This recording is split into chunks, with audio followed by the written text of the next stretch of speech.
Nakakalungkot at nakakapanghinayang po ang nangyayaring realidad sa ating bansa ngayon. Pumili po tayo ng mga leader. Nilagay po natin sila sa kanilang pwesto. Kasi ang akala natin ay sila ay magsiservisyo sa sambayanang Pilipino at makatulong sa kapwa. Pero kabaliktaran po yung nangyayari. Ay sino pa yung mayayaman, ay sila pa yung walang kabusugan sa pera. At sobrang abusado na ho yung ginagawa nila. Garapalang pagnanakaw sa pera ng kaban ng bayan. Ang masaklap pa dito ngayon ay sila pa yung nagtutulungan, nagpuprotektahan na para hindi sila malaglag sa kanilang serbisyo at patuloy pinagtakpan ang mga kagaguhan na pagnanakaw sa pera ng kaban ng bayan. Wala man lang puso at kaluluwa na kunting awa sa ating mga kababayan na naghihirap. Na yung iba ay kahit isang tuka. Yung iba ay hindi na nga nakakakain sa isang araw. Yung iba ay masaya na nakakain ng isang araw. At karamihan sa ating mga Pilipino ay walang-wala. Pero itong mga buaya, dyan nakaupo sa kanilang mga pwesto, ay sila pa yung walang awa talaga. Kaya magpapasalamat po tayo sa may mga matatapang na tao na patuloy na nakipagtulungan para masugpo itong mga anomalyang ginagawa nila sa ating bansa. At ngayon, pakinggan ho natin itong magandang mensahe ni Attorney Vic Rodriguez. Nakakapanghinaya nga na hindi din to siya nanalo bilang ating senador. Dahil kung naging senador ito, I'm sure na ito yung kakampi at may kasabay si Senator Marcoleta. Pero anyway, ganyan talagang buhay. As long as meron tayong buhay, ay meron pa rin tayong pag-asa. At tanda pa rin tayong ipaglaban ang katotohanan. Panoorin natin tong video ni Attorney Vic. Napakaganda po ang mensahe nito. Pan po natin yung ating pamagat, basura ng pera, baha ng basura. Nakakagimbal na basura ho ang tawag nila. Ang tingin po nila sa pera ninyo, sa pera na galing ho sa buwis na ating ibinabayad, ibinibigay sa gobyerno, basura. Yun po yung termino ng mga security ni Zalico at tinatanggap naman pag nagde-deliver sa bahay ni dating Speaker Martin Romualdez. Ang tingin po nila sa pera ninyo na nagmumula sa buwis ninyo, basura. Ang isang maleta, may post-it according to the testimony of the former Marine Sergeant. Ang pangalan po niya ay Sergeant Orly Guteza.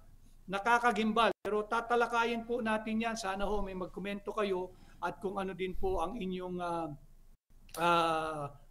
reaksyon. Ito maganda ito. Asan na yun? Si Jerilyn Quizon, buwisit sila.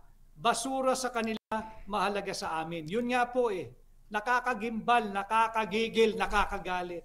Ang tawag nila sa perang ninakaw mula sa ating mga Pilipino, basura. Yung pera pong pinagpaparti-partihan nila, marami po sa atin kahit ipanganak muli, hindi man po makakahaplos o makakaamoy ng simoy ng ganung karaming pera. Salamat doon sa dating security, isang retired Marine Corps Intelligence Officer sa ngalan na Sergeant Orly Guteza. Maraming salamat sa iyong matapang, maisog na paninindigan at paglalahad ng katotohanan. Pakita ko lamang po muli sa inyo ito. Sana marami pa ang maantig. Ito po ang papel na ginagampanan ng ating mga kasundaluhan. Yung Armed Forces of the People, yung mga pulis ng Pilipino, yung pulis ng Pilipinas. Hindi po yung Armed Forces of the Plunderers. Hindi po yung pulis ng pangdrobo, hindi po yung pulis ng mga plunderers. At lahat ng uniform personnel, may Coast Guard na binabanggit, may Special Action Force na detail daw. Ito po kayo, yan po ang kahalagahan ninyo sa lipunan. Namnamin po ninyo ang mensaheng ito.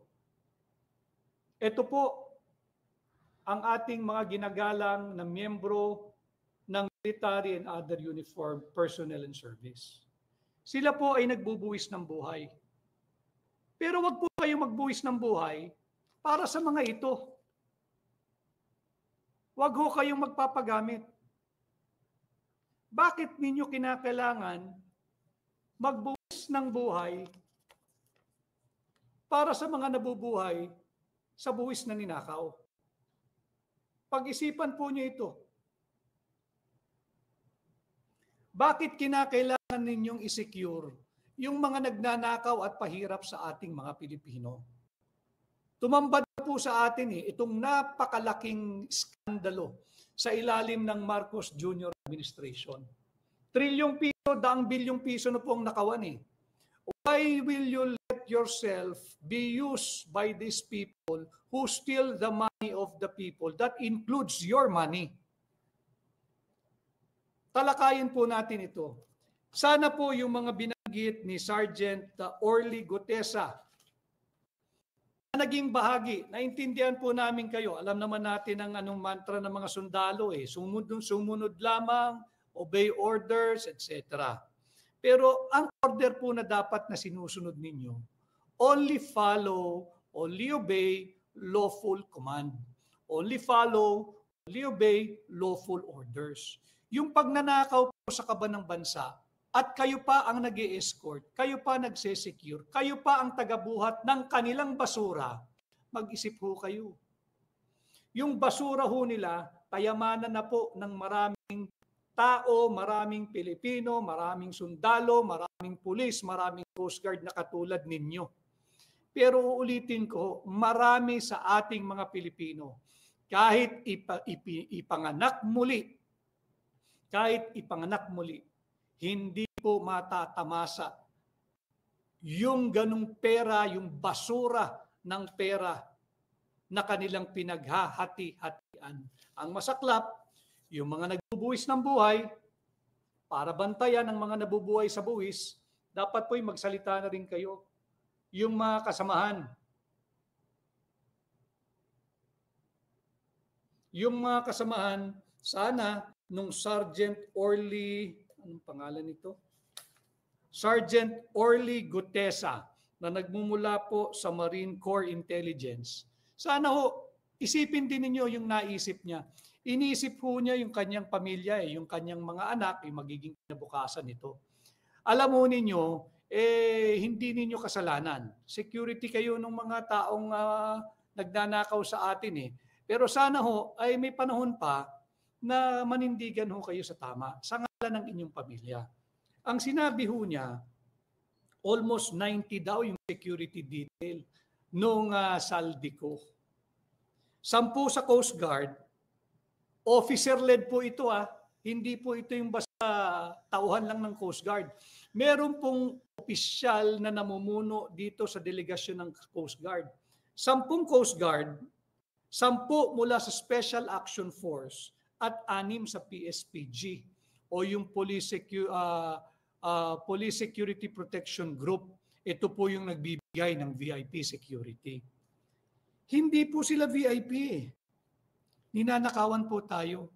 Sana lumapit po kayo sa inyong mga superior, magpa-recall na kayo at wag nang magpa-detail. Hindi lang kay Saldico, tumakbo na ho iyan Hindi lang kay Martin Romualdez na itinuturo ni Sergeant Orly Gutesa, dating miyembro ng Marine Corps Intelligence, na naghatid siya mismo, personally, 35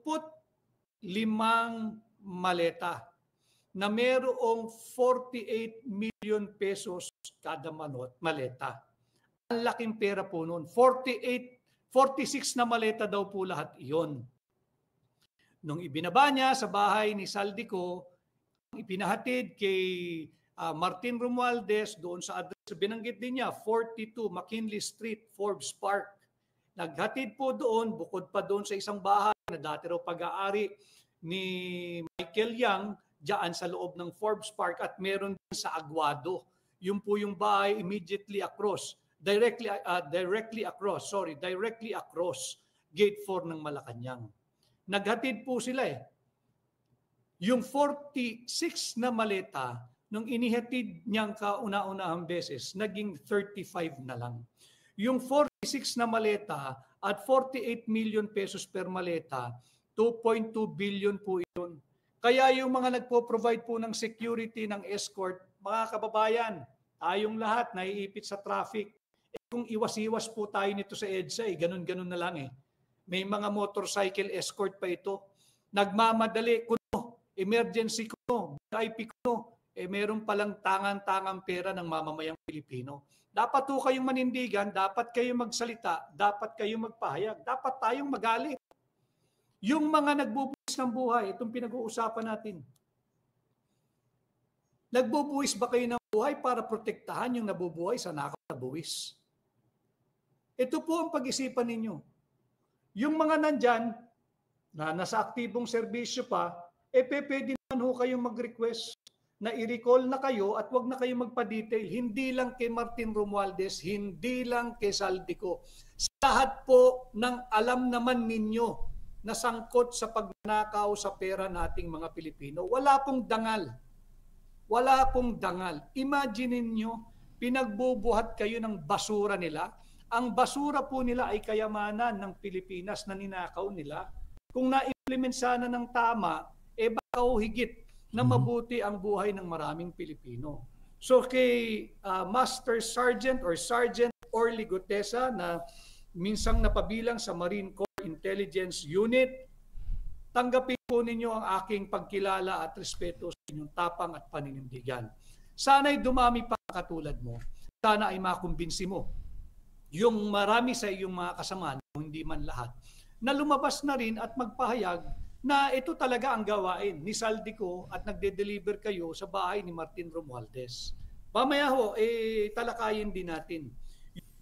Ayan nga ho, napakagandang mensahe ni Attorney Vic Rodriguez. Sana po ay yung mga nakakarinig nito, lalong-lalo na sa mga kapulisan, mga kasundaluhan natin, tumayo na po tayo. Paglaban natin yung corruption. Paglaban natin yung tama. Kasi kung hindi natin simulan ito, walang mangyayari sa ating bansa. Kaya nga ang mga kasundaluhan, mga kapulisan, at mga naka-uniforme, yung mga tagapagtupad ng batas ay sobrang mahal na mahal po kayo ni Tatay Digong at pinaglaban niya kayo. At yun ang dahilan na andun siya sa dahig. Dahil sa pagmamahal niya at malaking respeto niya sa inyo. Pero ganito lang ang nangyayari. Yung iba ginagamit nitong mga buaya na tagapagkuha ng basura, pera. Pero sana marami pang katulad ni Sergeant Orly na katulad ng tapang niya at katulad ng yung prinsipyo sa buhay. At alam ko yung mga Marines ay talagang ganon sila. At sana marami pang tatayo at talagang ipakita yung tama, yung ano yung nasa batas. Kaya tayong mga Pinoy, sama-sama po tayo at ipaglaban natin kung ano yung katotohanan, ipaglaban natin kung ano yung nasa batas. Ito'y para sa ating bayan, para sa mamamayang Pilipino, na sana po ay yung mga naghihirap ay matulungan at sana naman ay mabigyang pansin. Lalong-lalo na ngayon, may marami na namang nabiktima sa kalamidad. So sana po magkaisa tayo. Ito po si Caperlas Rani, ang iyong lingkod. Patuloy po tayong manonood sa ating mga videos at sa mga hindi pa nakapag-subscribe, inanyahan ko po kayong mag-subscribe para sa mga video pang katulad nito para sa ating bansa. So magandang araw po sa inyo lahat. God bless.